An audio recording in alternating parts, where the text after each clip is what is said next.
Very good morning, 8th class students.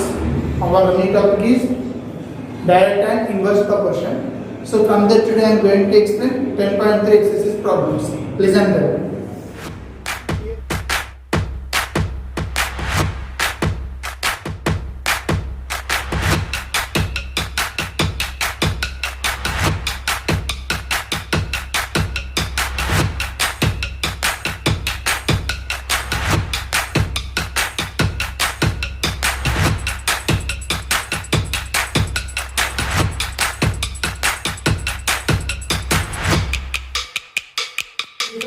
60th question from the exercise.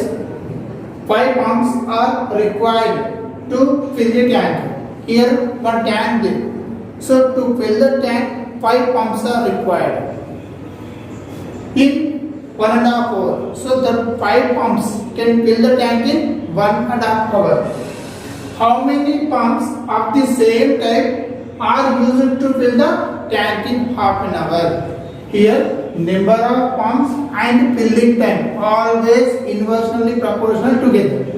Here number of pumps 5. So 5 pumps are filling the tank in 1.5 hour. So to fill the tank in half an hour, how many pumps are required? Here you have to find number of pumps. X is inversely proportional to y. What about the x1? x1 is equal to 5. And y1 is equal to 1.5 hour is nothing but 90 minutes. Next, x2 is equal to I don't know. Let k pumps are required. Next, y2 is equal to half an hour is nothing but 30 minutes. What we can write here? x1 y1 is equal to x2 y2. What about the x1? 5 into 90 is equal to k into 30. Then 5 into 90 by 30 is equal to k. 0 and 0 cancel. 3 1s are 3 3s are 5 3s are 15. K is equal to 15. It means 15 pumps are required.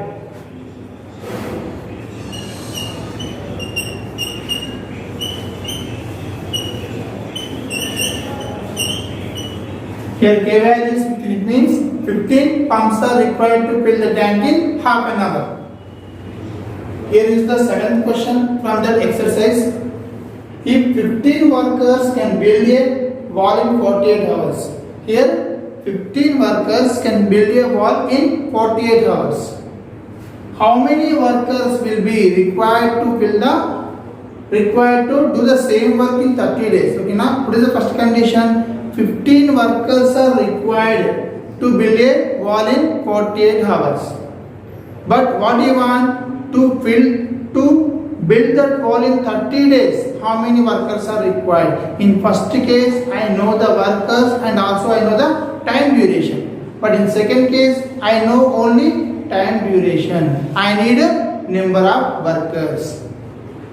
15 workers can build a wall in 48 hours. Let k workers can build a wall in 30 days. See, number of workers and time duration always inverse proportion. If workers increases, duration of time decreases.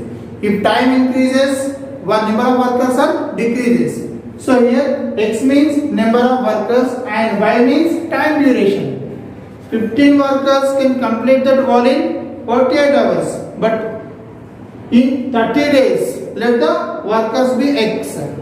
Then what about the x1? x1 is equal to 15 and y1 is equal to 48.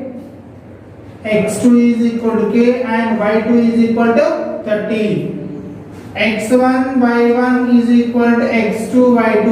What about the x1? 15 into 48 is equal to k into 30. 15 into 48 by 30 is equal to k. 15 ones are 15 twos are 2 twos are 2 fours are. K is equal to 24. So 24 workers can build the wall in 30 days. Required workers is equal to 24. So 24 workers are needed to build that wall in 30 days. A school has 8 periods a day, each of 45 minutes. So one school have 8 periods a day. What is the time duration of one period? 45 minutes.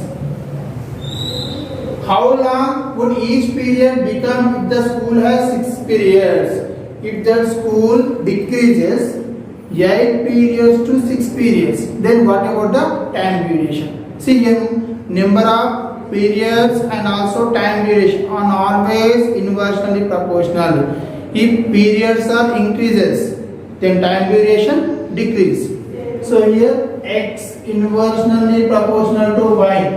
Then what we can write here? x1 y1 is equal to x2 y2. Then what about the x1? 8 into 45 is equal to 6 into k. Then 8 into 45 by 6 is equal to k. 2 4s are 2 3s are 3 1s are 3 and also 3 5s are 15. K is equal to 60 minutes. So required time duration or each period is equal to 60 minutes. See here, a ship can cover a certain distance in 10 hours. So one ship can cover certain distance in 10 hours. It has speed of 16 nautical mile. If the speed of that boat is 16 nautical miles per hour, it can cover the required distance in 10 hours. By how much should its speed be increased so that it can take only 8 hours? So in first case, if that boat travels with the speed 16 nautical miles per hour, it can reach the distance at 10 hours.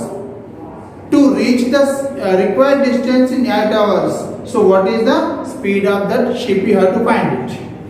So speed, if it moves with 16 nautical miles speed, it can reach the distance in 10 hours. To reach in 8 hours, what is the increasing in speed? The speed of that boat to reach the distance in 8 hours. So here always speed and reaching time inversely proportional together. If speed decreases, reaching time increase. If speed increases, reaching time will decrease. So here x is inversely proportional to y. x1 y1 is equal to x2 y2. What about the x1? Speed of the boat 16. If it moves with 16 nautical miles speed, it can reach the distance in 10 hours. So now to reach the distance in 8 hours. So what is the speed of that boat? We have to find. So k into 8. 16 into 10 by 8 is equal to k. 8 1s are 8 2s are 10 2s are 20. So required speed is equal to 20 nautical miles per hour. If that boat moves with 20 nautical miles per hour, it can reach the distance in 8 hours. So 8 class students, today's homework. 36 men can do a piece of work in 12 days. In how many days 9 men can do the same work? A car takes 4 hours to reach the distance by traveling at a speed of 80 kilometers per hour. If the car moves with speed 80 kilometers per hour, it can reach the distance in 4 hours. How long it will take if the car travels at a speed of 40 kilometers? If the car moves 40 kilometers per hour, what is the time by the car to reach the distance?